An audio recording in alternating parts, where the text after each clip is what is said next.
Good morning, dear students. Today I am going to start paper 1 of your final year botany syllabus. So, here in paper 1, you are having plant breeding, plant tissue culture, and so first unit is plant breeding. So, here today we are going to study what is plant breeding, definition, objectives, and a history of a plant breeding. So, first, what is plant breeding? Plant breeding is a science based on principles of genetics and cytogenetic. It aims at improving the genetic makeup of the crop plants. Nothing but we are going to make it improved variety and to get a new good quality of a yield. So improved varieties are developed through plant breeding here. Its objectives are to improve yield, quality, disease resistance, drought and frost tolerance and important characters of the crop. So here why we are going to do plant breeding, nothing but to get more yield, high yield and a better quality, disease resistance, right? That's why we are going to do here breeding. Plant breeding has been crucial in increasing production of crops to meet the ever increasing demand for food. Some well known achievements are development of semi-dwarf wheat and rice varieties. So here these are the main important achievements in a plant breeding, nothing but a semi-dwarf wheat and a rice varieties. Nobilization of Indian canes, that's a sugar canes, and production of hybrid and composite variety of maize, jawar and bajra.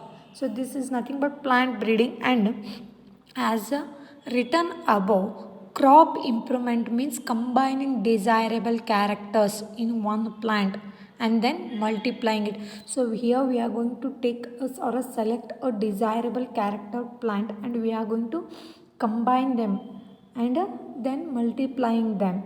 The job of a plant breeder, nothing but a breeder, is to select plants with a desirable character. It's the first step, and we are going to cross them and then identify the offspring that combine the attributes of both parents.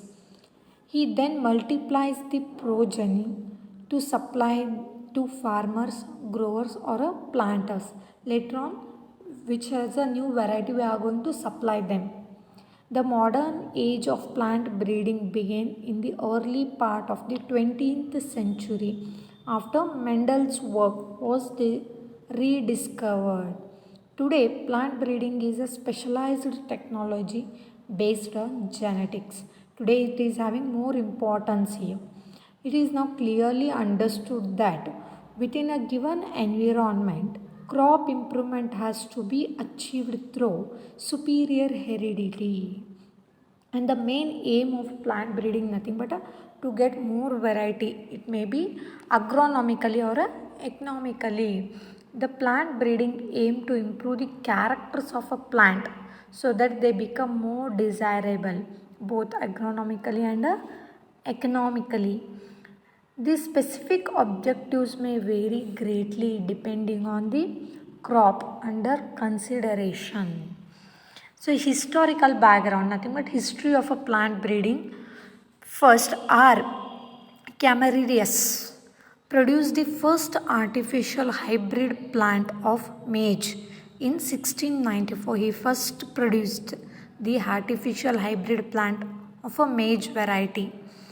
Next, Collier produced successful hybrids through artificial crosses in many plants. The discipline of plant breeding witnessed great advances with the increased knowledge in the field of genetics.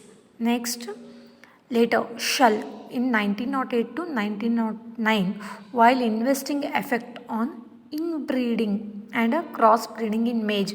So he again found out that inbreeding and crossbreeding in maize gave the concept of heterosis, which has resulted in a manifold increase in agricultural production.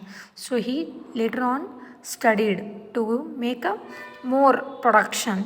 Male sterility in plants was reported by Colito in 1763, which led to the economic exploitation of heterosis in the year 1763.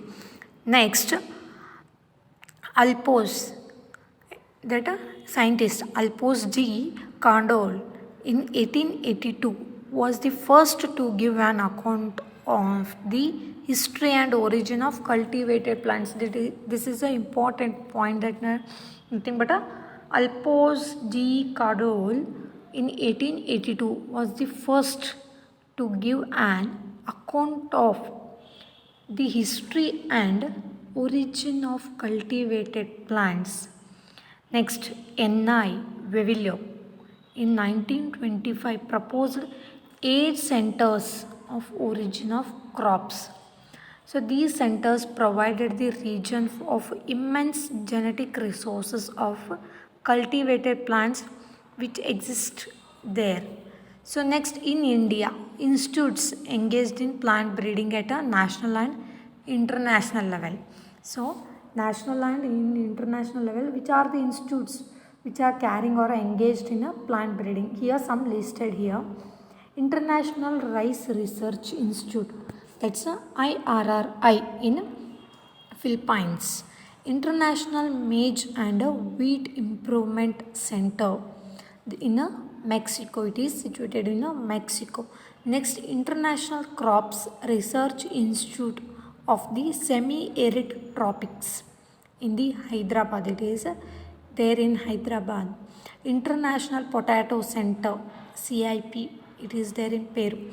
International Board of Plant Genetic Resource. Now it is also called International Plant Genetic Resource Institute. That's a IBPGR or a IBGRI. Central Potato Research Institute, CPRI, that is situated in Shimla. Indian Agricultural Research Institute, IARI, it is there in New Delhi. Sugarcane Breeding Institute, SBI, nothing but you are not bank, is the Sugarcane Breeding Institute. It is there in Coimbatore. Jute Agriculture Research Institute, JARI, that is a Barkopur. Indian Grassland and Fodder Research Institute, it is there in Jhansi. Forest Research Institute, it is there in Dehradun. Central Arid Zone Research Institute, CAZRI, it is there in Jodhpur. So these are some important research institutes which are engaged in plant breeding at national and international level. So next comes very important topic, that's the objectives of plants. Which are the main objectives of the plant breeding? The prime aim of plant breeding is to improve the character of a plant. It is a basic one. Why we are going to do plant breeding? Nothing but to get a more improved variety or to improve the characters. So first one is higher yield. To get a higher, we are going to do plant breeding or a crossing here. Higher yield of grain, fodder, sugar, oil, etc. Developing hybrid varieties of jawar, maize, bajra, etc. So we are going to do hybrid variety to get a more yield. Nowadays in a market, it is in increased variety. It is in increased level in a hybrid production. Next, improved quality. The quality characters may vary from one crop to another, such as grain, size, shape and flavor in fruits and keeping quality of vegetables, protein contents in legumes, methionine and tryptophan content in pulses, etc. So we are going to make them more improved variety and a good quality. Next, disease and pest resistance. Resistant varieties offer the cheapest and most convenient method of disease and pest control. That's a resistant variety. They not only help to increase the production but also stabilize the productivity. So here they not only increase the production but also they stabilize the crop. That's a rust resistance in wheat. You already studied this, I think. Next, maturity duration. The plant maturity duration may vary here. It permits new crop rotation and extends crop area, thus breeding for early maturing varieties suitable for different dates of planting. This enables the farmer to take 2 to 3 crops in a year, right? So some plants mature early, some plants mature late. So nowadays they are maturing duration will be early and in a short period. Agronomic characters. These include the characters such as dwarf, profuse, trillering, branching, erect, resistant and fertilizer responsiveness.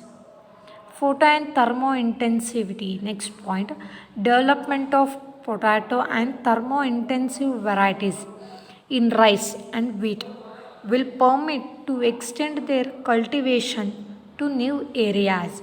Example, cultivation of wheat in Kerala and West Bengal, cultivation of rice in Punjab and Himachal Pradesh. So these are examples where photo and thermo intensivity will be carried.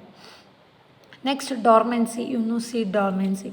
In some crops, seeds germinate even before harvesting.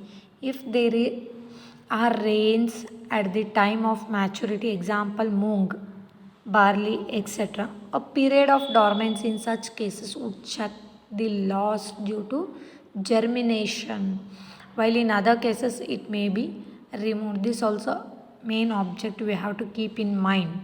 Varieties for a new season. Breeding crops suitable for seasons. Example, maize is grown in Rabi and summer also.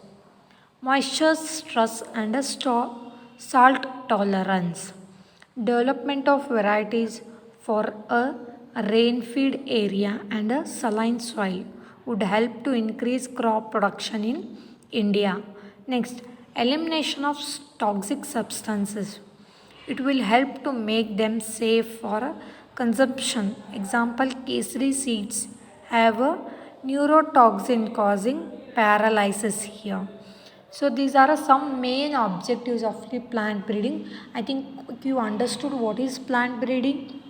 Nothing but to improve the character and to get a high yield both agronomically and economically. That's why we are doing here plant breeding, right? And a history of a plant breeding and institutions which are engaged at a national and international level. We listed them, and next we discussed about objectives of the plant breeding. So in the next session or in the next video, we are going to study how we are going to do plant breeding. What are the methods are there in a plant breeding, right? There are introduction method, selection method, right, and hybridization method. So one by one we are going to study in detail in the next session. Thank you.